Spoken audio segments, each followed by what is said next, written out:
Kita sama-sama tunduk kepala, kita berdoa. Bapa kami di surga, terima kasih Bapa untuk kesempatan pada pagi hari ini. Kami dapat kembali berkumpul di tempat ini untuk mendengarkan dari firman-Mu Bapa. Biarlah firman yang akan kami dengarkan dapat menjadi penambah pelajaran bagi kami, agar kami dapat mengerti apa yang Kau mau dalam kehidupan kami. Dalam nama Yesus kami berdoa, amin. Baik, selamat pagi teman-teman semuanya. Selamat pagi juga untuk adik-adik dari Lab School, juga dosen-dosen yang telah hadir pada pagi hari ini di sini. Sebelum saya melanjutkan khotbah saya ingin berterima kasih terlebih dahulu untuk kesempatan yang sangat berharga bagi saya yang telah diberikan agar saya dapat memberikan renungan sederhana yang akan saya bagikan pada pagi hari ini. Dan juga saya ingin berterima kasih kepada teman-teman saya dari Ansi Singkantika angkatan ke-20 yang telah membawakan sebuah lagu spesial yang berjudul Beyond the Open Door yang menjadi pembuka dalam renungan yang akan saya bawakan pada pagi hari ini. Pada pagi hari ini, hari ketiga Week of Prayer kita, saya membawakan judul renungan yang berjudul Hero in Training. Hero in Training atau pahlawan dalam pelatihan. Nah, ketika kita mendengar hero atau pahlawan, mungkin apa yang terlintas di pikiran teman-teman? Mungkin ada Iron Man, atau mungkin ada Spider-Man, atau bahkan Wonder Woman gitu ya. Atau kita langsung terpikir kepada orang tua kita sendiri yang telah mengasuh kita, atau bahkan kita terpikirkan tentang Tuhan Yesus. Nah, di sini ada pengertian dari pahlawan sendiri. Pahlawan adalah seseorang yang berpahala, yang perbuatannya berhasil bagi kepentingan orang banyak. Perbuatannya memiliki pengaruh terhadap tingkah laku orang lain, karena dinilai mulia dan bermanfaat bagi kepentingan masyarakat bangsa atau umat manusia. Dalam pengertian pahlawan ini ada satu kata, yaitu seseorang.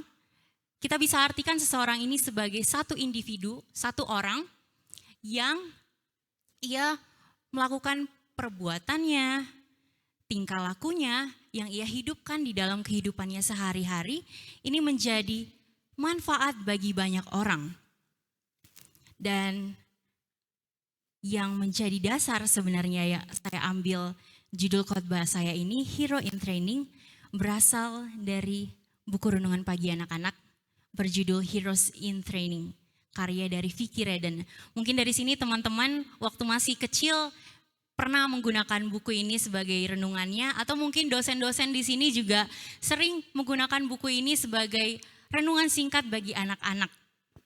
Jujur saya pribadi dulu ketika masih kecil disuruh baca ini di rumah, ngambil bagian, saya sangat kagum dengan kisah-kisah yang terdapat di buku ini karena semua mengangkat kisah nyata yang tentu bagi anak usia 8 atau 9 tahun sangat kagum akan cerita ini.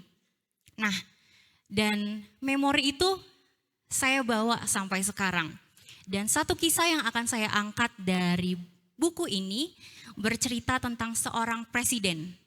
Seorang presiden ini memiliki keterbatasan fisik, namun dari keterbatasannya itu dia menjabat jadi seorang presiden pada saat Amerika Serikat berada di kondisi yang sangat terpuruk. Dia bernama Franklin Delano Roosevelt. Nah, dia ini adalah presiden ke-32 Amerika Serikat, di mana di saat dia naik menjadi presiden, Amerika Serikat sedang dilanda depresi yang berat. Jutaan orang kehilangan pekerjaannya, bahkan banyak sekali bank yang akhirnya tutup. Hingga akhirnya banyak keputusasaan terjadi kepada orang-orang di Amerika Serikat, di mana mereka bingung, ini mau dibawa kemana nih kehidupan mereka selanjutnya. Franklin yang pada saat itu menjabat menjadi presiden, dia sangat mengerti akan kesusahan dari masyarakat Amerika Serikat. Dia mengerti kekhawatiran yang mereka alami, karena ternyata pada tahun 1921, ketika ia berusia 39 tahun, ia diracuni oleh seseorang yang bernama Ronnie David.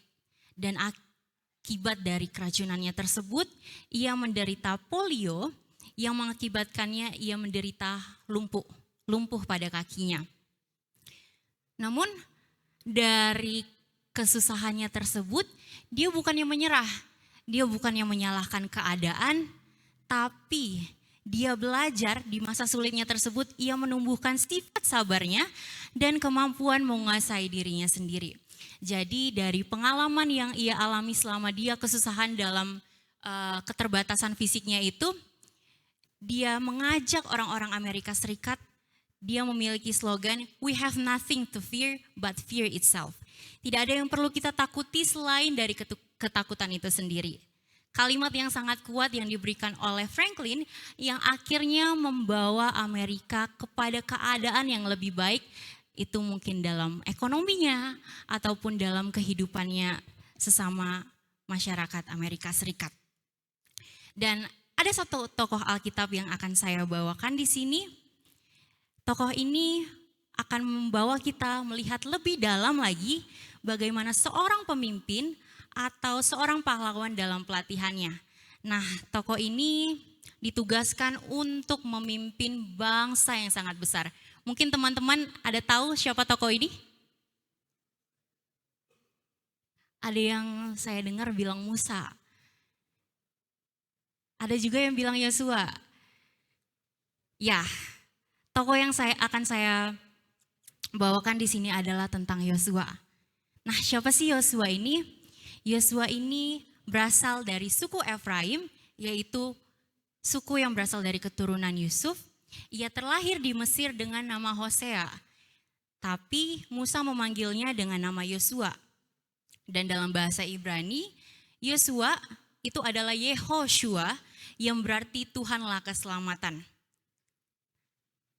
Pelajaran pertama yang bisa kita ambil dari Yosua, yaitu Yosua yang penurut. Satu hal yang dapat kita tiru dari sikap Yosua adalah penurutan. Dan ayat pertama dalam Alkitab yang memperlihatkan Yosua terdapat di dalam Keluaran 17 ayat 9. Di mana itu menceritakan di saat-saat masa peperangan orang Israel melawan orang Amalek. Di ayat yang ke-9 ini tertulis seperti ini. Musa berkata kepada Yosua, "Pilihlah orang-orang bagi kita, lalu keluarlah berperang melawan orang Amalek." Dan di ayat yang ke-10 dikatakan bahwa lalu Yosua melakukan seperti yang dikatakan Musa kepadanya dan berperang melawan orang Amalek. Ia selalu menuruti hal-hal yang diperintahkan Musa untuk dilakukannya. Jadi seperti user atau anak intern yang mendengarkan kakak mentornya atau kakak magangnya gitu.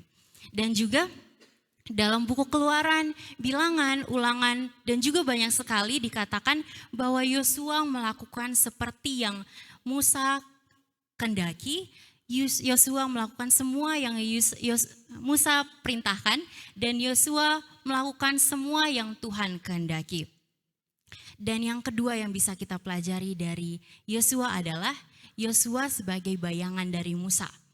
Kita tahu bahwa bayangan itu akan selalu ada di dekat kita, akan selalu ada di dekat objeknya. Dan dikatakan di sini bahwa dalam semua kisah perjalanan kepemimpinan Musa, Yosua selalu berada di dekat Musa. Yosua adalah satu-satunya orang yang hampir setiap saat bersama dengan Musa dan mengikuti Musa kemanapun dia pergi. Kita tahu cerita tentang Gunung Sinai, di mana Musa diperintahkan oleh Tuhan untuk naik ke Gunung Sinai untuk bertemu dengan Tuhan selama 40 hari dan 40 malam. Dan yang hanya boleh naik ke Gunung Sinai itu hanyalah Musa. Dan apa yang dilakukan oleh Yosua? Tentu Yosua tidak boleh naik ke Gunung Sinai. Jadi dia berada di kaki Gunung Sinai pada saat yang sama di saat Musa naik ke Gunung Sinai. Dan yang dilakukan oleh Yosua adalah tetap di kaki Gunung Sinai tersebut. Mungkin yang dia pikirkan pada saat itu, walaupun aku gak bisa naik ke atas, tapi aku akan berada tetap di sini karena aku pengen merasakan kehadiran Allah di kaki gunung ini. Di dalam buku Sejarah Para Nabi jilid yang kedua dikatakan juga selama pengembaraan di padang gurun, ia telah bertindak sebagai seorang perdana menteri kepada Musa. Seorang perdana menteri tentunya dipercaya oleh orang. Jadi di sini Yosua tidak hanya melakukan perintah-perintah yang diberikan oleh Musa, tapi juga Musa memberikan kepercayaan yang lebih, kepercayaan yang besar kepada Yosua untuk berada di dekatnya bersama-sama memimpin bangsa Israel. Dan perubahan terjadi, di mana selama Musa hidup, Tuhan selalu berfirman kepada Musa ataupun melalui Musa. Tapi sekarang karena Musa telah tiada, Tuhan langsung berfirman kepada Yosua. Di sini terjadi peralihan dari kepemimpinan Musa kepada kepemimpinan Yosua untuk membawa bangsa Israel pergi ke tanah Kanaan, ke tanah perjanjian tersebut. Di dalam Yosua 1 ayat 1, sesudah Musa hamba Tuhan itu mati, berfirmanlah Tuhan kepada Yosua bin Nun, abdi Musa itu demikian. Jadi inilah pertama kalinya Yosua menerima firman langsung dari Tuhan, bukan lagi dari Musa. Lalu dari semua pengalaman, dari semua kedekatan Yosua dengan Musa saat Musa memimpin bangsa Israel, apakah dia sudah siap? Apakah dia sudah berani untuk memimpin bangsa Israel ke tanah perjanjiannya? Jawabannya adalah belum. Yosua belum siap untuk memimpin bangsa Israel, walaupun dia sudah memiliki segudang pengalaman yang ia lalui bersama dengan Musa. Dan salah satu alasannya adalah ketika ia kehilangan mentornya, yaitu Musa yang selama ini bersama-sama dengan dia. Sama seperti kita, ketika kita kehilangan orang yang kita kasihi dalam hidup kita, itu bisa menjadi sesuatu yang berat dalam hidup kita. Bagi saya pribadi, saya kehilangan papa saya pada tahun 2020, itu cukup memukul saya. Semuanya kayak terasa blank, di mana saya merasa kehilangan sosok yang menjadi teladan bagi saya, dan orang yang selalu ada bagi saya untuk menjaga saya bahwa saya aman gitu. Saya bingung ini mau ngelanjutin kuliah gimana, lagi COVID, dan kehidupannya ke depan gimana ya? Apakah bisa berjalan dengan lancar atau apakah harus kerja dulu gitu sebelum kuliah? Kayak hari-hari berikutnya serasa kayak denial akan kehilangan beliau. Nah, sama seperti yang dirasakan oleh Yosua. Bukan saja dia merasa kehilangan, tapi ia juga cukup stres untuk beban yang harus dia pikul mulai sekarang. Kita bisa lihat di mana Tuhan 4 kali dia berkata kepada Musa, kalau kita bisa buka buku Yosua di pasal yang pertama, di ayat yang ke-6 dan ke-7, Tuhan berkata, kuatkan dan teguhkanlah hatimu. Dan di ayat yang ke-9 Tuhan kembali berkata, bukankah telah kuperintahkan kepadamu, kuatkan dan teguhkanlah hatimu. Dan untuk terakhir kalinya, keempat kalinya, Tuhan kembali mengulangi, kuatkan dan teguhkanlah hatimu. Ayat ini memperlihatkan betapa Yosua menyadari adanya tanggung jawab yang sangat besar yang diberikan kepadanya, dan Yosua memerlukan kekuatan dari Tuhan. Sama seperti kita manusia bisa menjadi stres dan khawatir akan kerjaan mungkin, akan tugas, hubungan, tanggung jawab, dan mungkin lain sebagainya. Namun hanya satu yang menjadi pegangan yang selalu dipegang oleh Yosua selama kepemimpinannya, Yosua selalu melakukan apa yang Tuhan perintahkan. Nasihat yang diberikan Tuhan kepada Yosua yang selalu dia pegang adalah dalam Yosua 1 ayat 8, janganlah engkau lupa memperkatakan kitab Taurat ini, tetapi renungkanlah itu siang dan malam, supaya engkau bertindak hati-hati sesuai dengan segala yang tertulis di dalamnya. Sebab dengan demikian perjalananmu akan berhasil dan engkau akan beruntung. Ada 3 hal yang diberikan Tuhan di sini kepada Yosua. Yang pertama untuk memperkatakan kitab Taurat. Dan yang kedua untuk merenungkannya siang dan malam. Dan yang ketiga untuk bertindak hati-hati sesuai dengan segala yang tertulis di dalam kitab suci. Dan ketika Yosua bisa menghidupkan ketiga hal tersebut, ia akan memperoleh keberhasilan dan ia akan memperoleh keberuntungan dalam perjalanannya. Tentu bagi kita pribadi juga kita pengen berhasil. Berhasil itu udah sangat bagus. Apalagi kalau beruntung. Pastinya dari kita di sini semuanya tidak ada yang mau gagal. Saya pribadi pengen berhasil. Mungkin lulus kuliah dengan tepat waktu itu contoh keberhasilan yang bisa menjadi contoh. Dan apalagi dikatakan di sini Yosua tidak hanya berhasil, namun juga dia akan memperoleh keberuntungan. Beruntung kan tidak bisa diterka-terka ya. Apakah ketika kita milih nomor 1 apakah akan beruntung? Apakah ketika kita memilih nomor 2 akan beruntung? Jadi suatu hal yang sangat bahagia bagi Yosua ketika menghidupkan 3 hal ini, memperkatakan kitab Taurat, merenungkannya dan bertindak hati-hati, ia akan memperoleh keberhasilan dan keberuntungan. Dan sangat penting bagi kita tidak hanya melebarkan sayap kita, tapi juga menggali lebih dalam lagi. Di sini dikatakan bahwa Yosua tidak pernah malu mengatakan bahwa ia bergantung kepada Tuhan. Yosua sangat menyadari bahwa tanpa Tuhan Israel akan binasa. Yosua selalu berusaha untuk mengajak bangsa Israel untuk memperbarui kasih dan komitmennya kepada Tuhan. Di dalam Yosua 8 ayat 30-34 dikatakan di sini bahwa Yosua membacakan semua berkat-berkat dan semua hukum-hukum yang berlaku di dalam bangsa Israel. Dan di dalam Yosua 24 ayat 14 Yosua berkata untuk takut akan Tuhan dan melayani Dia segenap hatimu. Dan yang terakhir di dalam Yosua 24 ayat 15, aku dan keluargaku akan bersama-sama melayani dengan Tuhan. Dan apa hasil yang didapatkan oleh Yosua? Tentu kebahagiaan dari seorang pemimpin tentunya ketika pengaruh positif yang ia berikan bukan hanya menjadi pengaruh, tapi juga ditularkan dalam kehidupan sehari-hari dan dihidupkan dalam kehidupan sehari-hari. Di dalam Yosua 24 ayat 16 sampai 24 diceritakan di mana di akhir kepemimpinan Yosua, ia memberikan nasihat kepada bangsa Israel dan ia berkata kepada siapa bangsa Israel akan beribadah setelah tidak adanya Yosua. Dan suatu kebahagiaan yang besar tentunya kepada Yosua, ia mendengarkan bangsa Israel berkata, kepada Tuhan Allah kita kami akan beribadah dan firman-Nya akan kami dengar. Dan pertanyaannya kepada kita pada saat ini, dapatkah kita bisa menjadi seorang pahlawan?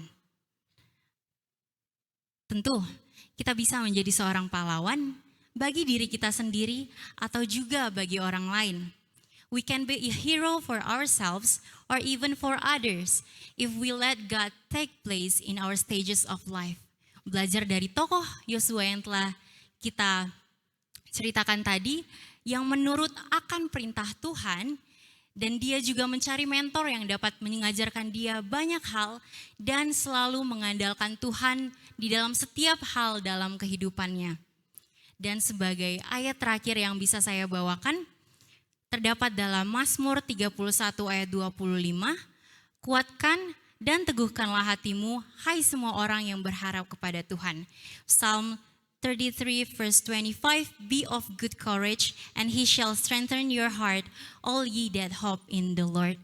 Dan pada saat ini saya bersama dengan teman-teman saya akan membawakan sebuah lagu yang berjudul Bapa yang Kekal.